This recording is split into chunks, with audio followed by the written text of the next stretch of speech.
नमस्कार, आप देख रहे हैं न्यूज 18 बिहार झारखंड। मैं हूं लक्ष्मी, आपके लिए लेकर आ गई हूं समझाने वाला बुलेटिन। खबर तो समझिए, ये बुलेटिन खास है खबर को समझाने के लिए। इसमें हम लोग आपको दिन भर की चर्चित खबरें दिखाते हैं और खबर को विस्तार से समझाते भी हैं। तो आइए जल्दी से जान लेते हैं मुख्य खबरें जिस पर होगी हमारी नजर। तो देखिए, सबसे पहले समझेंगे कि उपचुनाव में किसकी साख दांव पर है, और फिर दूसरे नंबर पर समझेंगे पहले फेज की 43 सीट का चुनावी इतिहास क्या है, और इसके बाद आपको समझाएंगे कि खड़गे को क्यों खटक रहे हैं योगी, और फिर करेंगे दरभंगा एम्स की बात। यहां एम्स बन जाने से क्या फायदा होगा ये जानेंगे आगे, लेकिन सबसे पहले बात कल होने वाले चुनाव की कर लेते हैं।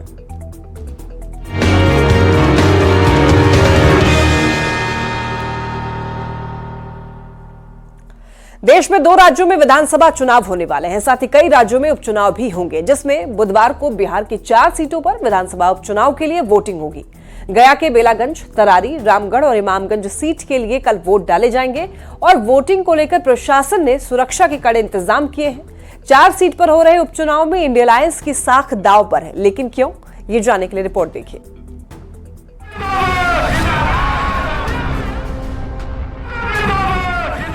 बिहार में 4 सीट पर हो रहे उपचुनाव का काउंटडाउन शुरू है। सुबह के 7 बजते ही तरारी, रामगढ़, इमामगंज और बेलागंज में वोटिंग शुरू हो जाएगी, और शाम होते होते चुनाव में किस्मत आजमा रहे 38 उम्मीदवारों के भाग्य का फैसला ईवीएम में कैद हो जाएगा। चारों सीटों पर कुल 12,02,063 वोटर हैं। फ्री एंड फेयर इलेक्शन के लिए निर्वाचन आयोग ने पुख्ता तैयारी की है, तो चुनाव जीतने के लिए दोनों ही गठबंधनों ने कोई कोर कसर नहीं छोड़ा है। एनडीए की ओर से सीएम नीतीश के साथ साथ सभी घटक दल के नेताओं ने प्रचार किया, तो इंडिया अलायंस की ओर से तेजस्वी यादव और सहयोगी पार्टियों के नेताओं ने पूरा जोर लगाया। यहां तक कि प्रचार के आखिरी दिन खुद आरजेडी अध्यक्ष लालू प्रसाद को चुनाव प्रचार में उतरना पड़ा, क्योंकि उपचुनाव में इंडिया अलायंस की साख दांव पर है।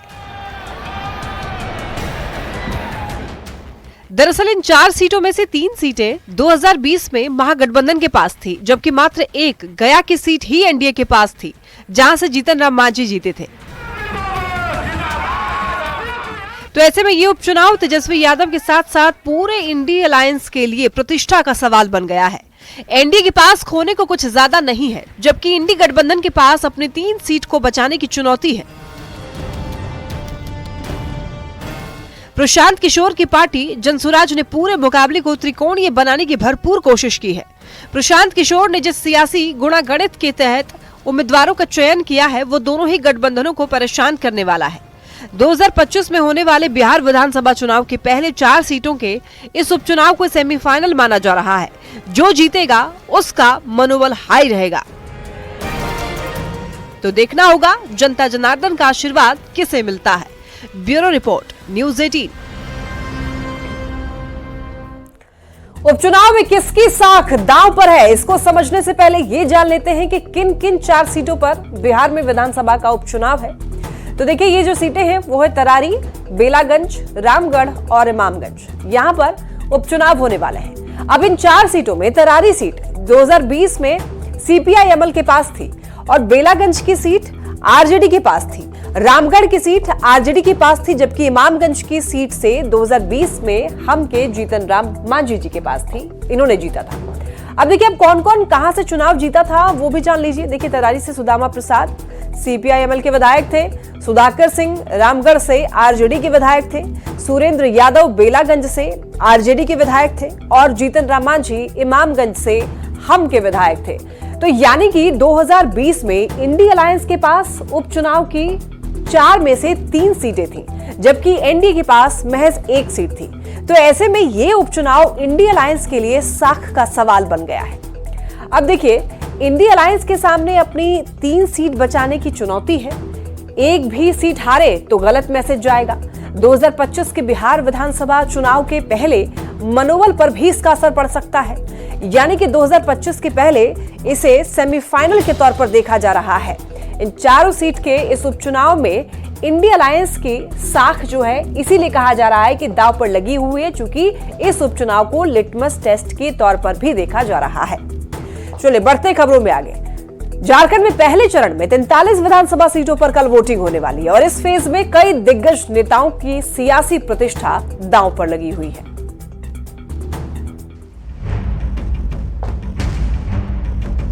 झारखंड की 43 सीट पर पहले फेज में अग्नि परीक्षा हो रही है। पहले चरण में जिन सियासी दिग्गजों की प्रतिष्ठा दांव पर लगी हुई है, उनमें सबसे पहला नाम है चंपाई सोरेन का। जेडीयू के टिकट पर सरयू राय भी मैदान में है। स्वास्थ्य मंत्री बन्ना गुप्ता की प्रतिष्ठा का भी ये चुनाव है। राज्यपाल रघुवर दास की बहू पूर्णिमा दास भी पहली बार चुनावी मैदान में उतरी हैं। मंत्री मिथिलेश ठाकुर भी गढ़वा से अपनी किस्मत आजमा रहे हैं। पूर्व मंत्री सीपी सिंह रांची से 7वीं बार चुनाव लड़ने वाले हैं। उन्हें कड़ी टक्कर दे रही है जेएमएम की राज्यसभा सदस्य महुआ माझी। पहले फेज में जमशेदपुर पश्चिम सीट पर होने जा रहे चुनाव में कांटे की टक्कर होने जा रही है। यहाँ सरयू राय और बन्ना गुप्ता में सीधा मुकाबला है। अब तक हुए मुकाबले में सरयू राय 2 बार बन्ना गुप्ता को हरा चुके हैं, जबकि बन्ना गुप्ता सिर्फ एक बार ही सरयू राय को हरा पाए थे। सरयू राय झारखंड के वरिष्ठ बीजेपी नेता रहे हैं, पर इस बार वो जेडीयू के टिकट पर चुनाव लड़ रहे हैं, जबकि बन्ना गुप्ता हेमंत सरकार में फिलहाल मंत्री हैं। जनता के बीच दोनों नेताओं की अच्छी पकड़ है। झारखंड की हाई प्रोफाइल सीटों में से एक गढ़वा भी है, जिसमें त्रिकोणीय मुकाबला हो रहा है। यहाँ जेएमएम से मिथिलेश ठाकुर मैदान में है, बीजेपी से सत्येंद्र नाथ तिवारी ताल ठोक रहे हैं, तो सपा के टिकट पर गिरिनाथ सिंह भी रेस में हैं। इन तीनों नेताओं की गढ़वा में अच्छी पैठ है। Bureau report, news 18। तो झारखंड में विधानसभा का चुनाव कल से शुरू होने वाला है और देखिए झारखंड विधानसभा का चुनाव जो है वो 2 फेज में होने वाला है। इस बार पहले फेज में 43 सीटों पर वोटिंग होगी, जबकि दूसरे फेज में 38 सीटों पर मतदान होना है। तो पहले फेज की 43 सीटों पर वोटिंग होगी और देखिए बुधवार को 7 बजे से शुरू हो जाएगी वोटिंग। अब इन 43 सीटों का चुनावी इतिहास और सियासी समीकरण समझाएं, उसके पहले ये जान लीजिए कि किस डिवीजन की कितनी सीटों पर बुधवार को चुनाव है। तो देखिए आपको समझा रहे हैं। देखिए पलामू की जो है ये मैप के जरिए समझिए। पलामू की 9 सीट पर चुनाव होने वाला है और वहीं दक्षिणी छोटा नागपुर के 13 सीटों पर चुनाव, वहीं कोल्हान की 14 सीटों पर चुनाव और उत्तरी छोटा नागपुर की 7 सीटों पर चुनाव होगा। ये पहले चरण में 43 सीटों पर पहले चरण में चुनाव होने वाला है, जिसमें पलामू से 9 सीट, उत्तरी छोटा नागपुर से 7 सीट, वहीं दक्षिण छोटा नागपुर से 13 सीट और कोल्हान से 14 सीट जो है इन पर चुनाव होने वाले हैं। तो 43 में से ये आपको हमने दिखाया ग्राफिक्स के जरिए। अब देखिए पहले चरण का चुनाव, पलामू सीट 9 सीट पलामू से, दक्षिणी छोटा नागपुर से 13 सीटों पर चुनाव होने वाले हैं। वहीं कोल्हान की अगर बात कर लें तो यहां पर 14 सीटें हैं और 14 सीट पर पहले चरण में चुनाव होगा। वहीं उत्तरी छोटा नागपुर की बात करें तो 7 सीटें जो ऐसी हैं जहां पर चुनाव होने वाले हैं। तो अब इन 43 सीट को जान लेते हैं जहां जहां कल वोटिंग होने वाली है। तो आपको बताते चले कि कल जो है वोटिंग कहां होगी। देखिए कोडरमा में होगी, बरकट्ठा, बरही, बड़कागांव, हजारीबाग, सिमरिया, चतरा, बहरागोड़ा, घाटशिला, पोटका, जुगसलाई, जमशेदपुर पूर्वी, जमशेदपुर पश्चिमी, ईचागढ़, सरायकेला और चाईबासा, मझगांव। तो आपको ये दिखा रहे हैं कि किन किन सीटों पर कल चुनाव होने वाले हैं। 43 सीट पर कल वोटिंग होगी। तो देखिए यहाँ पर चाईबासा, मझगांव, जगन्नाथपुर, मनोहरपुर, चक्रधरपुर ये सीटें हैं, इस पर चुनाव होने वाले हैं। वहीं अगर देखिए यहाँ की बात करें तो तमाड़, खरसाबा और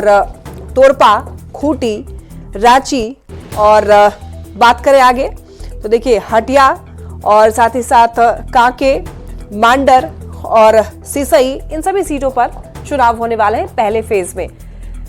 तो देखिए अब पहले फेज की 43 सीटों का सियासी समीकरण समझिए। देखिए झारखंड के गठन के बाद अब तक 4 विधानसभा के चुनाव हो चुके हैं और पहले फेज की इन 43 सीटों के इतिहास पर नजर डालें तो ये पता चलता है कि 2015 में बीजेपी को 15 सीट मिली और 2009 की अगर बात करें तो 2009 में 16 सीट मिली। वहीं 2014 की अगर बात करें तो 2014 में 19 सीट मिली, जबकि 2019 में 13 सीट पर जीत मिली। ये आपको ग्राफिक्स के जरिए भी समझा रहे हैं। तो देखिए पहले फेज की इन 43 सीटों में 2005 में जेएमएम को 7 सीटें मिली और 2009 में 5 सीटें मिली, 2014 में 9 सीट मिली और 2019 में 17 सीटों पर जीत मिली थी। तो पहले फेज की 43 सीटों में बीजेपी जो है सबसे ज्यादा 19 सीट 2014 में जीती थी, जबकि 2019 में इन 43 में से 17 सीटों पर जेएमएम को जीत मिली। अब इन 43 सीटों का रिजल्ट ये बताता है कि जो इन 43 सीटों में से ज्यादा सीट जीतता है सरकार उसी की बनती है। और 2014 में देखिए पहले फेज की इन 43 सीटों में सबसे ज्यादा 19 सीट बीजेपी को मिली और झारखंड में बीजेपी की ही सरकार बनी। तो इस तरीके से इसको समझा जा सकता है। वही 2019 में रिजल्ट उल्टा हो गया, जेएमएम के खाते में इन 43 में से 17 सीटें चली गई। नतीजा सबके सामने है, झारखंड में जेएमएम की सरकार बन गई। तो कांग्रेस के रिजल्ट की अगर बात करें अब तो 2005 में कांग्रेस को इन 43 में से 6 सीट पर जीत मिली और 2009 में 7 सीट पर जीत मिली। वहीं अगर 2014 की बात करें तो 2014 में 3 सीट पर जीत मिली और 2019 में 8 सीट पर कांग्रेस की जीत हुई। अब देखिए 2005 और 2009 के चुनाव में इस इलाके में जेडीयू और आरजेडी का प्रदर्शन भी अच्छा रहा। 2005 में 43 सीटों में से जेडीयू को 3 और आरजेडी को 6 सीटों पर जीत मिली थी। तो वहीं अगर आजसू की बात करें, आजसू और जेवीएम का भी इस इलाके में अच्छा खासा प्रभाव रहा है और 2009 में जेवीएम को इन 43 में से 3 सीट पर जीत मिली थी। 2014 में 5 सीट पर जीत मिली, जबकि 2019 में 1 सीट पर जीत मिली थी। अब देखिए 2019 में बीजेपी और आजसू का गठबंधन नहीं था, तो 2024 में बीजेपी आजसू जो है वो साथ साथ चल रहे हैं। 2019 में बाबूलाल मरांडी की जेवीएम पार्टी जो है वो अलग से चुनाव लड़ी थी और 2024 में बाबूलाल बीजेपी में है और पार्टी के प्रदेश अध्यक्ष हैं। तो इसके अलावा चुनाव वाले इलाके में चंपाई सोरेन का भी अच्छा खासा प्रभाव है। चंपाई सोरेन अब बीजेपी में है। वहीं मधु कोड़ा की पत्नी वो भी गीता कोड़ा वो भी अब बीजेपी में है और शिबू सोरेन की बहू सीता सोरेन भी बीजेपी में है। तो कुल मिलाकर के बीजेपी ने पहले चरण की ज्यादा सीटों को जीतने का प्लान जो है बनाया है। तो जनता का कितना आशीर्वाद मिलता है और जनता इस बार क्या मूड बनाकर बैठी है, ये तो रिजल्ट वाले दिन ही पता चलेगा। चलिए बढ़ते खबरों में आगे। देखिए कांग्रेस अध्यक्ष मल्लिकार्जुन खड़गे ने यूपी के सीएम योगी आदित्यनाथ के बटोगे तो कटोगे के साथ ही उनके भगवा वस्त्र पर भी सवाल खड़े किए, जिसको लेकर बिहार में सियासी माहौल काफी गर्म है।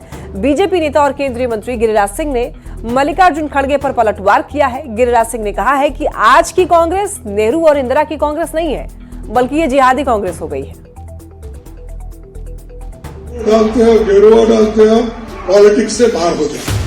खड़गे जी, मैं एक योगी हूं और एक योगी के लिए देश पहले होता है। बटोगे तो कटोगे का नारा देने वाले यूपी के सीएम योगी आदित्यनाथ विरोधी दलों के निशाने पर हैं। कांग्रेस के राष्ट्रीय अध्यक्ष मल्लिकार्जुन खड़गे ने योगी आदित्यनाथ के बयान के साथ उनके भगवा कपड़ों पर भी सवाल उठाए। मैं ये कह रहा हूं उनको, बीजेपी को, या तो सफेद कपड़े डालो या तो सन्यासी कपड़े डालते हो, गेरुआ डालते हो, पॉलिटिक्स से बाहर हो जाओ। खड़गे के बयान पर बिहार में सियासत गर्माती हुई दिख रही है। केंद्रीय कपड़ा मंत्री गिरिराज सिंह ने कांग्रेस के राष्ट्रीय अध्यक्ष मल्लिकार्जुन खड़गे पर अलगाववादी की तरह बात करने का आरोप लगाया। उन्होंने कहा कि आज की कांग्रेस नेहरू और इंदिरा की कांग्रेस नहीं है, बल्कि ये जिहादी कांग्रेस हो गई है। देखिए, पूरे देश में मुसलमानों की ओर से अब भारत को डराने का काम किया जा रहा है। आखिर हो भी क्यों ना, जब कांग्रेस पार्टी मल्लिकार्जुन खुद अलगाववादी की तरह बात करे। सियासत सिर्फ बटोगे तो कटोगे पर ही नहीं हो रही, बल्कि पीएम मोदी के एक रहेंगे सेफ रहेंगे वाले बयान पर भी सियासी संग्राम छिड़ा हुआ है। लेकिन जिस ढंग से कांग्रेस अध्यक्ष मल्लिकार्जुन खड़गे और आरजेडी अध्यक्ष लालू प्रसाद ने यूपी के सीएम योगी आदित्यनाथ के भगवा कपड़े को लेकर बयान दिया है, उसके बाद सवाल उठ रहा है कि खड़गे को योगी क्यों खटके और भगवा पर महाभारत क्यों। न्यूज़ 18 के लिए दिल्ली से अमितेश सिंह के साथ ब्यूरो रिपोर्ट।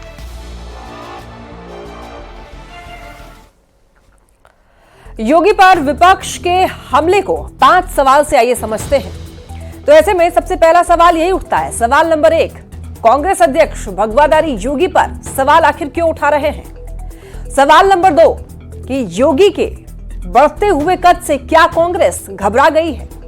और ऐसे में सवाल यह भी उठता है, सवाल नंबर 3, क्या भगवाधारी शासन नहीं चला सकते हैं। और सवाल ये भी, सवाल नंबर 4 कि सन्यासी के राजकाज में भाग लेने से विपक्ष को क्यों परेशानी हो रही है। और सवाल नंबर 5 कि योगी की लोकप्रियता से भगवा पर हमले क्यों हो रहे हैं। ये कुछ सवाल हैं जो कि बयान के बाद सामने आ रहे हैं। चलिए बढ़ते हैं खबरों में आगे। योगी आदित्यनाथ के बटोगे तो कटोगे के बयान पर सवाल उठाने वाले विपक्षी नेताओं ने पीएम मोदी के एक रहेंगे तो सेफ रहेंगे के पर भी सवाल उठा दिया है, जिसको लेकर बिहार में सियासी पारा काफी ज्यादा गर्म है। तो सेफ रहेंगे।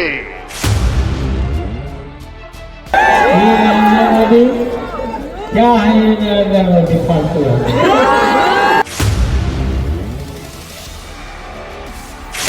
जिन्हें कल तक बटोगे तो कटोगे से शिकायत थी, उन्हें एक है तो सेफ है में भी खोट दिख रही है। पीएम नरेंद्र मोदी के एक रहेंगे सेफ रहेंगे के नारे पर इंडी गठबंधन के नेता निशाना साध रहे हैं। पीएम के एक है तो सेफ है के नारे पर विपक्ष की ओर से उठाए जा रहे सवाल पर बिहार की राजनीति गर्मा गई है। पीएम के बयान का जेडीयू ने समर्थन किया। जेडीयू के कार्यकारी अध्यक्ष संजय झा ने कहा, पीएम का बयान बिल्कुल सही है। देश के अगल बगल जो हालात है उसे देखते हुए पीएम ने बिल्कुल सही कही। हम एक रहेंगे तो सेफ रहेंगे। वहीं विपक्ष की ओर से किए जा रहे वार पर यूपी के सीएम योगी आदित्यनाथ ने पलटवार किया है और बताया कि कैसे बटे तो कटे। तो निजाम पर करिए हैदराबाद के निजाम को, जिस हैदराबाद के निजाम के रजाकारों ने आपके गांव को जलाया था,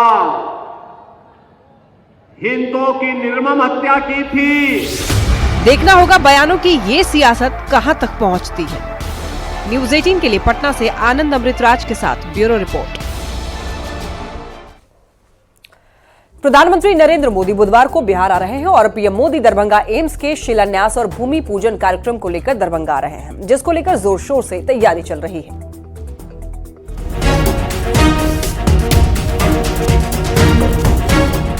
एक तरफ बुधवार को बिहार झारखंड के एक बड़े हिस्से में चुनावी माहौल दिखेगा, तो दूसरी ओर पीएम मोदी बिहार को योजनाओं की सौगात देंगे। बुधवार को दरभंगा एम्स के शिलान्यास और भूमि पूजन कार्यक्रम को लेकर देश के प्रधानमंत्री नरेंद्र मोदी कल दरभंगा आ रहे हैं। देश के यशस्वी प्रधानमंत्री 13 नवंबर को यहाँ जब दरभंगा में पहुँचेंगे तो इस बाईपास का भी उद्घाटन इसमें शामिल है। दरभंगा एम्स के शिलान्यास के साथ पीएम मोदी दरभंगा से ही कई दूसरी योजनाओं का भी शिलान्यास और लोकार्पण करने वाले हैं। इसमें नेशनल हाईवे, रेल परियोजना, घरेलू गैस पाइपलाइन सहित करीब 6000 करोड़ रुपए की योजनाएं शामिल हैं। पीएम मोदी 389 करोड़ रुपए की लागत से बनी दरभंगा बाईपास रेल लाइन का भी उद्घाटन करेंगे। पीएम मोदी के आगमन को लेकर तैयारियां जोरों पर है। वहीं इलाके के लोगों में काफी खुशी देखी जा रही है। अब समझिए जरा कि दरभंगा एम्स के बन जाने से कितने बड़े इलाके के लोगों को फायदा मिलने वाला है। देखिए, दरभंगा से पूरा मिथिलांचल तो कवर होगा ही, नेपाल के लोगों को भी फायदा मिलने वाला है, क्योंकि नेपाल के लोग भी यहाँ पर आके इलाज करवा पाएंगे। और यही नहीं, पूर्वोत्तर के लोगों को एम्स के इलाज की सुविधा मिलेगी। मतलब ये कि दरभंगा एम्स के बन जाने से सिर्फ बिहार ही नहीं बल्कि पूर्वोत्तर के राज्य और नेपाल जैसे पड़ोसी देशों को भी इसका फायदा होगा। अब देखिए, आधुनिक तकनीक से इलाज होगा यहाँ पर। यही नहीं, गंभीर बीमारियों का भी इलाज होगा, जिसके लिए लोगों को दिल्ली जाना पड़ता है या फिर और भी बड़े शहरों में जाना पड़ता है इलाज करवाने के लिए। पटना एम्स का भी चक्कर लगाना पड़ता है लोगों को, तो ऐसे में उन लोगों को सुविधा होगी। अब देखिए, दरभंगा एम्स के बनने से इलाके का कैसे विकास होगा वो भी समझिए। देखिए, दरभंगा एम्स को लेकर के 4 लेन सड़क बन रही है। मुजफ्फरपुर, बेगूसराय, समस्तीपुर के लोगों को आने जाने में आसानी होगी और आसपास के इलाकों का विकास भी होगा। आसपास के इलाके के लोगों को बेहतर सुविधा जो है वो मिल पाएगी। तो अब ये समझिए कि दरभंगा एम्स के बनने से किस किस इंडस्ट्री के लोगों को फायदा होगा। अब देखिए, अगर एम्स यहाँ पर बनता है तो होटल, टूरिज्म इंडस्ट्री और मेडिकल इंडस्ट्री जो है उसको भी यहाँ पर काफी ज्यादा बढ़ावा मिलेगा। तो इस तरीके से समझा जा सकता है कि दरभंगा में एम्स बन जाने से कितने लोगों को फायदा होगा, कितनी इंडस्ट्रीज जो है वो ग्रो करेंगी। चलिए इसी के साथ बढ़ते हैं खबरों में आगे। देखिए, पटना से एक बड़ी खबर है। मनी लॉन्ड्रिंग मामले में ईडी ने एक बड़ी कार्रवाई की है। आईएएस अधिकारी संजीव हंस और पूर्व विधायक गुलाब यादव मामले से जुड़े हुए आपको बता दें कि ईडी ने कार्रवाई की है और ईडी ने सिंगला एंड सिंगला कंपनी के सुरेश कुमार सिंगला और उनके बेटे वरुण सिंगला के अलावा पटना निवासी पवन कुमार को गिरफ्तार किया है। सुरेश कुमार सिंगला और वरुण सिंगला पंजाब के रहने वाले हैं। गिरफ्तारी के बाद तीनों को पटना ईडी कोर्ट में पेश किया और पेशी के बाद इन तीनों आरोपियों को जेल भेजा गया। ईडी ने सुरेश सिंगला और उनके बेटे वरुण सिंगला के साथ ही पवन कुमार को भी पूछताछ के लिए बुलाया था। देखिए, पूछताछ के बाद इन तीनों को ईडी ने गिरफ्तार किया और कोर्ट ने 3 आरोपितों को न्यायिक हिरासत में लेते हुए बेऊर जेल भेज दिया है। तो ये बड़ी खबर है। आईएएस अधिकारी संजीव हंस से जुड़ा हुआ ये मामला। बताते चले आपको, सुरेश कुमार सिंगला गिरफ्तार हो चुके हैं, साथ ही सुरेश सिंगला का बेटा भी गिरफ्तार हुआ है। मनी लॉन्ड्रिंग का ये मामला है। ईडी ने बड़ी कार्रवाई की है।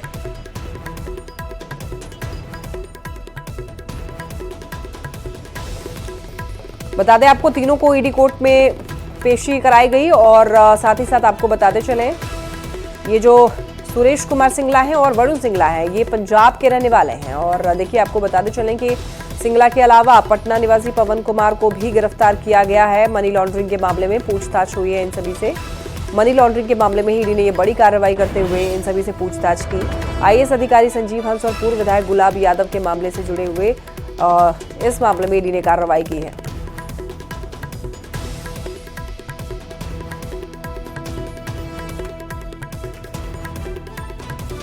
औरंगाबाद में सुरक्षा बलों को निशाना बनाने की नक्सलियों की मंशा को पुलिस ने एक बार फिर से ध्वस्त कर दिया है। एसडीपीओ ने बताया कि सीआरपीएफ की कोबरा बटालियन और मदनपुर पुलिस की टीम ने नक्सली विरोधी अभियान के तहत 2 आईईडी को डिफ्यूज किया है।